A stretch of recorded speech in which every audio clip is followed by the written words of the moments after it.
Let's switch gears now to talk sports news. Here's Kayode Alayode.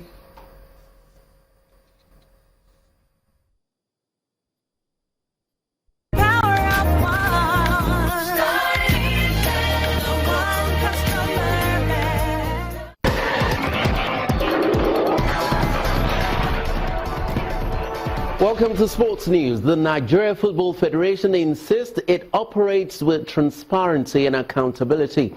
Earlier this week, the Ministry of Sports directed the Federation to appoint an independent auditor to look into its accounts and address issues of financial misappropriation. The NFF says it is working on it and will need time to have it done.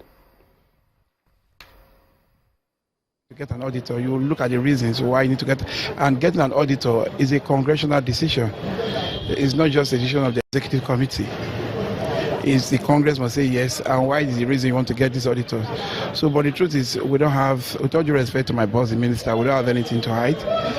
All those things were highlighted, and by God's grace, we don't have any issues with that, because you should understand that the director of finance in the NFF is the staff of the federal, is the staff of Ministry of Finance. It's from the Accountant General Office. The auditor in our office is also a staff from all these are people that regulate our fiscal approach to all this, and that's it. So with all due respect to the Honourable Minister, we are not. We will do it as he has said, as he has directed, but we also need time to do it. Elsewhere, Borussia Dortmund and Gabon star Pierre-Emerick Aubameyang is still in line to retain his African Player of the Year crown after making the Confederation of African Football's CAF final three-man shortlist.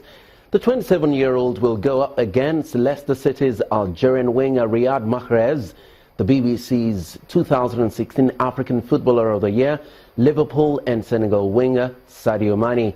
Aubameyang's victory last year ended Ivory Coast midfielder Yaya Touré's run of winning the trophy in 4 successive years. CAF confirmed that the winners will be unveiled at a ceremony on Thursday, January the 5th, 2017 in Abuja, Nigeria. In club football, Crystal Palace have appointed former England boss Sam Allardyce as manager on a 2.5-year deal, a day after sacking Alan Pardew. Pardew was sacked yesterday with the club 17th in the Premier League after a run of 1 win in 11 games. Allardyce travelled to Palace's training ground today to complete talks with chairman Steve Parish. The 62-year-old will take training tomorrow before Palace's Boxing Day game at Watford. And in the NBA, the Miami Heat have retired the jersey of Shaquille O'Neal.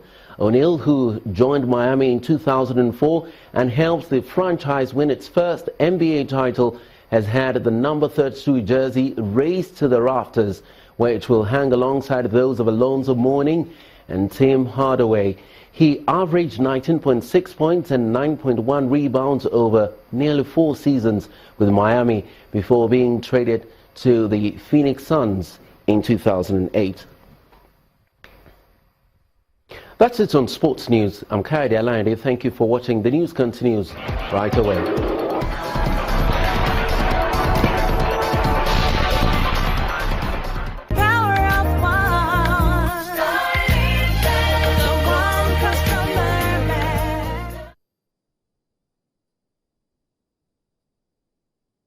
Beyond our shores now, hijackers of a Libyan plane have finally surrendered to authorities. The Africa Airways plane had 118 people on board at the time it was seized while taking off from Sabha for the Libyan capital, Tripoli. All the passengers, including 1 infant and a number of the crew, had already been released. Police in Milan have shot dead attacker of the Christmas market in Berlin on Monday. German authorities say fingerprints they provided have confirmed the dead man is 24-year-old Tunisian Anis Amri.